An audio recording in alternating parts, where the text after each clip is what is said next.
વડોદરા શહેરના માર્ગ ઉપર ઠેર ઠેર ભૂવાઓ પડી રહ્યા છે। નિઝામપુરા મુક્તિધામ પાસેના માર્ગ પર ભૂવા ઘણા સમયથી પડેલ છે।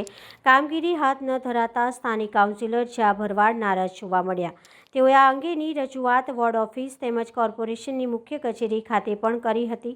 મુક્તિધામમાં અંતિમ યાત્રામાં લોકો આવતા હોવાની દુર્ઘટનાનો ભય લોકોને સતાવી રહ્યો છે।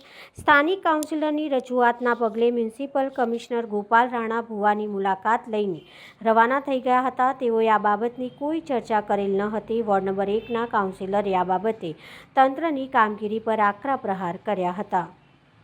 વડોદરા શહેરમાં આ અમારા વોર્ડ નંબર 1માં નવાયાર્ડ ખાતે નિઝામપુરા સ્મશાનની બહાર મોટો મહાકય ભૂવો પડ્યો છે। આમ જોવા જાવ તો આ ભૂવોને પણ મોટો કૂવો થઈ ગયો છે। તમે જુઓ કે કેટલો મોટો ભૂવો પડી ગયો છે।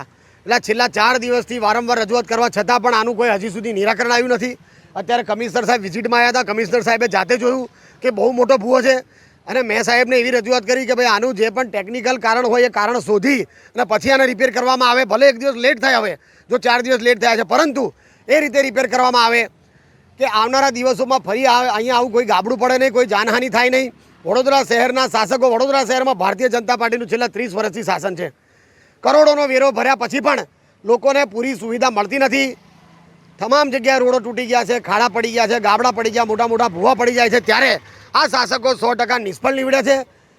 પ્રી મોન્સૂન કામગીરીના નામે જે પ્રકારે ખાયકી થઈ આખા વડોદરા શહેરમાં, વરસાદમાં વડોદરા શહેરમાં લોકોના તમામ ગરીબોના ઘરમાં, સોસાયટીવાળાના ઘરમાં, તમામ લોકોના ઘરમાં જ્યારે પાણી ઘૂસી જતા હોય ત્યારે આ શાસકોમાં માત્ર આ જે ભ્રષ્ટાચાર કરી રહ્યા છે એના કારણે આ પરિસ્થિતિ ઊભી થઈ રહી છે। આ ભૂવો તાત્કાલિક સારી રીતે ટેકનિકલ કારણો શોધી અને રિપેર કરવામાં આવી અમારી માંગણી છે। વડોદરા શહેરની જનતા જ્યારે કરોડોનો ટેક્સ ભરતી હોય ત્યારે તેમ છતાં એમને જે પૂરતી સુવિધાઓ મળવી જોઈએ એ મળતી નથી અને મોટી મોટી વાતો કરીને આ શાસકો માત્ર એમની જે તુમાખી ભર્યા વલણથી આ વડોદરા શહેરની જનતાને ગેરમાર્ગે દોરી રહ્યા છે। તો અમે વિપક્ષ તરીકે અમે એ માંગણી કરીએ છીએ કે વડોદરા શહેરની જનતાના કરોડોના વેરાને પૂરેપૂરું વળતર મળવું જોઈએ।